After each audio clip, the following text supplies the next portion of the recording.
Hello, Mr. Kothari.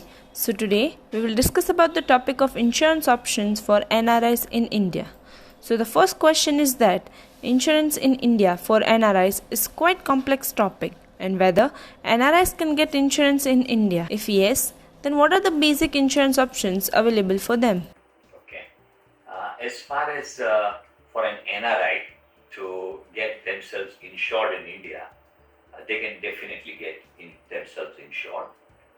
The only reservation is that in respect of some countries which are considered by the Indian insurance companies as high-risk countries, some countries in Africa and those countries, there the Indian insurance companies do not provide cover to those NRIs who are operating or being out there in those countries. Otherwise, insurance is available for non-resident Indians. Now, when it comes to the kinds of insurance offerings which are available to the non-resident Indians, the first and the simplest form of insurance when it comes to life insurance, right? Then we'll go to general insurance. So first, when it comes to life insurance, is the term insurance, which a non-resident Indian can go for, where it's a pure risk coverage. You pay a premium and get a cover of insurance. So that is an insurance which is available. Then, which is a fixed guaranteed return kind of an insurance, where you pay a premium, there would be a life coverage. Over and above that, there would be a fixed rate of return which would be offered in respect of against the premiums which are paid. Then the third kind of insurance policies which are available are unit-linked insurance plans, where the insurance premium over and above it being allocated towards the life coverage of the insured, there would be an investment component, and that investment component would go into certain specified underlying assets or units of underlying assets, which could be equity, debt, combination of debt and equity. Okay? And the fourth one are retirement plans. So these retirement plans are exclusively wherein you make an investment and you receive the money back by way of pensions. But those fixed return investment plans, which I said, which guarantee a return, they are also used as retirement plans. So this is on the life insurance side of the covers which a non-resident can avail. Then as far as general insurance and health-related insurances are concerned, a non-resident Indian can get general insurances for their assets in India, and even health-related cover, medical insurance-related cover, and at times a non-resident can get cover for their medical expenses even when they are outside of India. So there is a broad range of offerings which are available to non-resident Indians as far as insurance is concerned. Okay, so we did get the idea about the different options available.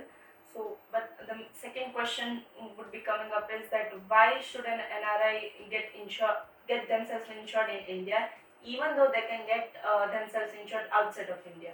Yeah, very, very valid question. Yeah. So, if something is available out there where they are living, then what's the reason of going for an insurance? And there is always a process which is involved when you go for an insurance. There could be a few reasons. First is that there are quite a few non-resident Indians who are in countries where they are not very comfortable getting themselves insured. Maybe I'm an NRI who is based in some African country, in some country in the Middle East. I am not very sure that I'm going to be in that country for a long period of time. So my roots, my back and forth is going to be in India. So there it makes good sense for myself going for an insurance in India. So that is part one.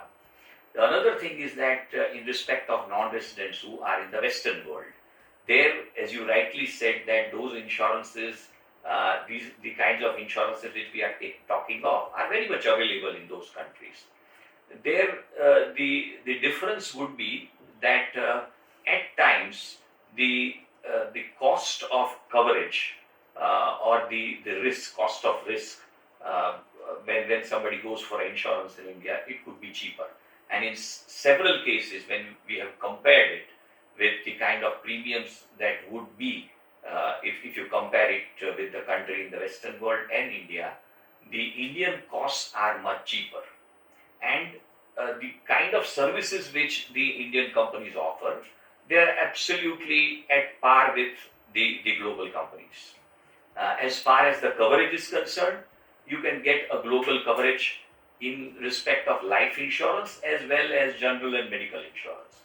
So there, as far as the advantage or the coverage is concerned, they are available. Services also is at par. But in quite a few cases, it is cheaper in terms of going for an insurance plan. Moreover, as far as life insurance is concerned, the whatever are the proceeds which are received under the life insurance policy, and if they are under section 1010D, which is 10 times of the premium which is paid, so if the life coverage is 10 times of the premium paid, then under section 1010D of the Indian Income Tax Act, the entire proceeds are tax free. So that is also an advantage for a few non-resident Indians. Okay. So basically for NRIs also, that they consider insurance in India as an investment option also. So what are your viewpoints that it is worthwhile to consider insurance as an investment option? Yes, there are at least two kinds of insurances which should definitely be construed as means or vehicles of investments. The first, which I initially said, that where under a plan of insurance, if there is a fixed rate of return which is offered, and that too for a period of 15 years, 20 years and 25 years, that longer period, whatever is the rate of interest prevalent in the economy going up and down or anything, and if there is a fixed return offered, that acts as an attractive investment proposition, not just an insurance proposition. The another way of looking at insurance as a means of investment is through the unit-linked insurance plans, where the underlying asset of those investments which are paid by way of premiums on those unit plans is invested into debt or equity-based investments. And in that case, if to the extent of 2,50,000 worth of a premium paid by a non-resident or resident for that matter under that policy, whatever are the proceeds which are received are completely tax-free. If the premium amount is in excess of 2,50,000, then they would be taxed as debt or equity-based mutual funds. Otherwise, that amount is completely tax-free.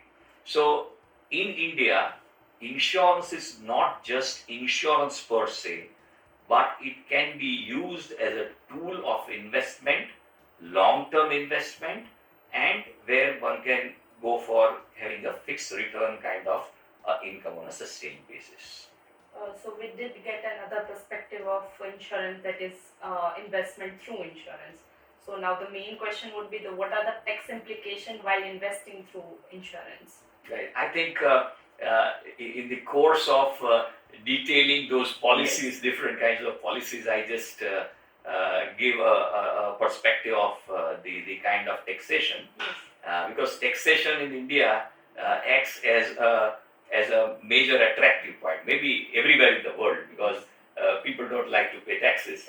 And if there is a tax break, if it is available on a particular investment or an insurance or something, this advantage. So, as I said, and I would repeat that if the sum assured is 10 times the premium, then the entire proceeds of the insurance policy is tax-free under section 1010D.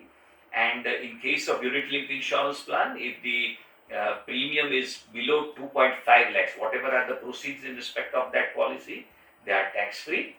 In case if it exceeds 2.5 lakhs, then it is taxed as if the gains are in respect of a mutual fund, equity or debt-based mutual fund. Okay. So, what would be the provision of remittance if an NRI do get themselves insured or invest through insurance? What would be the provisions for the same? Yeah. So, as far as the remittances are concerned, if the premiums in respect of an insurance policy are paid out of the NRE account or by way of remittances in respect of that policy, whatever are the proceeds which are received from those policies where foreign exchange related premium payments have been made, either NRE or remittance, the entire amount received as a proceed of maturity or claim or anything is something which can be remitted outside of India. It would get credited to maybe an NRO account, but then it can be taken outside India because the premiums have been paid from foreign exchange or convertible foreign exchange related assets. If the premiums are paid from an NRO account, then those amounts which are received as maturity would be go to the NRO account and it can be repatriated outside of India under the scheme wherein 1 million US dollar per person per year would be allowed as a remittance from the proceeds of the NRO account. And in any case, as I said, if the amounts are tax free, there is no tax liability on those amounts. So after the certification by a chartered accountant, the banks would transfer either to the NRE account or would allow the remittance outside of India. Okay, so thank you so much that we got a whole perspective of insurance options for NRIs in India. Thank you. Pleasure.